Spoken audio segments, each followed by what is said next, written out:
While a wobbly introduction can leave a terrible first impression, a bad ending can sink a whole game. Because no matter how great the potentially hundreds of hours that came before may have been, if a title ends on a frustrating anticlimax, any built-up goodwill a developer might have earned gets dashed in an instant. However, if history has shown us anything, it's that if fans are vocal enough, even the biggest companies can and will bend to their demands. Returning to a project to amend even something as big is a terrible ending. And while there's something to be said about respecting the creative decisions of the dedicated and passionate writers at the helm of these narratives, sometimes fans do have better ideas, and can result in a game's ending being completely changed based on their suggestions. I'm Josh from WhatCulture.com, and these are 7 video game endings that were changed because of fan feedback. Number 7. Infamous 2's bad ending was supposed to be canon.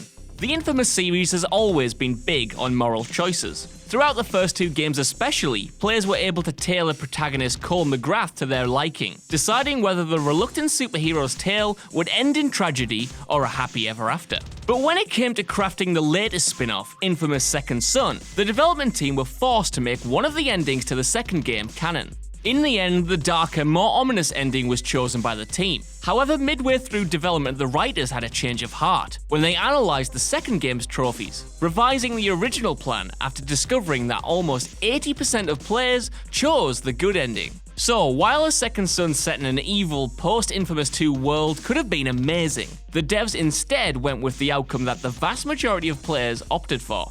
Number 6. Shadow of Mordor's DLC has another battle with Sauron. For all the things 2014's sleeper hit Shadow of Mordor did right, it couldn't quite nail its final boss battle with the iconic series villain, Sauron. So, in order to make up for the quick-time event-laden lackluster finale, the developers decided to just have a complete do-over of the whole fight, developing a piece of prequel DLC that put you in the shoes of side character Celebrimbor as he took on the Dark Lord for himself. Instead of sneaking around drab areas and mashing the same combos, this new battle with Sauron attempted to be as epic as possible, letting you wield the powers of the One Ring in a grandiose suicide mission against an iconic villain at the height of his powers. Yeah, it's a shame we had to pay for the luxury of getting the final boss everyone wanted, but at least now, Shadow of Mordor no longer has to end on the anticlimactic note it once did.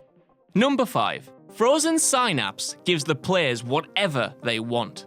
Developers bowing to fan demands and changing the creative decisions they decided on has been a controversial topic ever since post-release patches became popular, and the developers of Frozen Synapse wanted to show just how dangerous it can be to let fans dictate a way a game should conclude. To do this, the studio looked through suggestions for new endings that had been discussed on their message boards, and then took the wackiest ones to create a crazy alternate ending that had nothing to do with the game itself. Full of top hat wearing dinosaurs and talking ponies, the new ending was only available for 1 week, but even in that small amount of time, managed to effectively convey how dangerous it can be to leave the ending of a game entirely up to fans. I mean, the likes of Bodie McBoatface have also proven that point, but by doing this, the devs successfully pointed out that sometimes the suggestions of random people aren't always winners.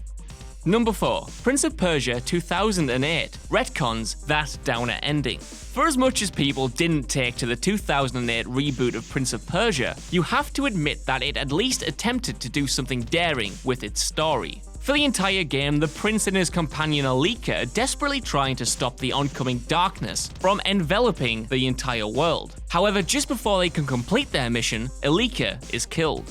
The prince, by this point having grown rather fond of his traveling companion, opts to complete a spell that would bring Alika back from the dead, which undoes all of his attempts to push back the corruption and actually dooms the rest of the world in the process. Instead of sticking to their guns after suffering a backlash from players, the devs created an epilogue DLC to give the prince and Alika a happy ending, trading in the foreboding original finale for one where the latter leaves to search for her people, while the former is left alone to continue the fight. Still not the most upbeat, I'll admit, but certainly more positive than, you know, the whole world and everything you love dying. Number 3. Fallout 3's DLC brought your character back from the dead. Fallout 3 is huge, to the point where the majority of the best content is actually randomly stumbled upon while exploring the ruins of the game's DC wasteland. Unfortunately for you though, if you decided to power through the game's main narrative, you'd be locked out of ever being able to continue adventuring with your current character. Why? Because the final mission actually kills off the protagonist, and unless you were lucky enough to have a recent save from before you started the chain of events of quests that leads to the ending, well, you're shit out of luck. Fans were rightfully frustrated that they couldn't continue developing their main character that they had spent countless hours with, and in response Bethesda released Broken Steel, a DLC update that retconned the original ending and decided that, nah, your character isn't dead after all. Number 2. Mass Effect 3's extended cut finally explains your decisions. Mass Effect 3 had one of the most infamously disappointing endings of all time. Out the window went the nuanced approach to player choice the series was known for, and in its place was a finale that let you choose one of 3 predetermined endings that completely disregarded every major decision players had ever made over the course of the past 3 games. Even worse, the endings themselves weren't well crafted, offering vague and unsatisfying wrap-ups that completely jarred with the previously established mythos. The backlash, perhaps inevitably, was monumental, initially refusing to go back on their creative vision. After pressure mounted, the developers at BioWare eventually cracked, releasing a piece of free DLC that expanded on the endings and showed players how their decisions impacted the galaxy they'd invested so many hours in. It didn't exactly fix the foundational problems that made the finale so disappointing in the first place, but it at least allowed players to actually understand the questionable choices that were forced upon them. Number 1. Metal Gear Solid 4 only exists because everyone hated the second game's ending. Okay, we know that after the release of every single Metal Gear Solid game, series creator Hideo Kojima always used to promise that this was definitely, absolutely, for total realsies this time guys, going to be the last one. There was a time when the legendary developer actually meant it though, and the ending of Metal Gear Solid 2 was supposed to wrap up the story of Solid Snake in an incredibly meta and postmodern way that criticized soulless, corporately produced sequels. Players famously didn't like its ambiguity though, and even an excellent prequel release starring Big Boss couldn't stop them from demanding to play as Solid Snake one more time, and get answers to the questions brought up in the second game.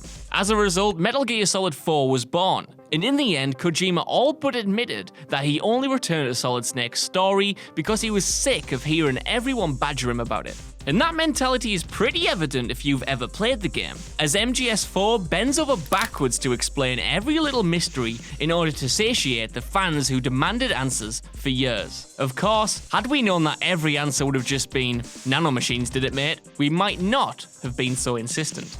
So that's our list, and whoa, yeah, let's just do this properly. It's what the fans want. And that's our list. Let us know about whatever Josh was talking about down in the comments section below. Then why not swing by whatculture.com for more news and articles like this every goddamn day. As always, I've been Jules, not Josh, and I'll speak to you soon. Get in the bag. Hey guys, thanks for making it to the end of the video. Aren't you a star? Don't forget to subscribe below, and also the people who made this video, they're right here, so go and follow them and give them some love. If you want to see more content, there's probably some stuff flowing up above my head. Why not check it out? It could be fun. I'm not your dad.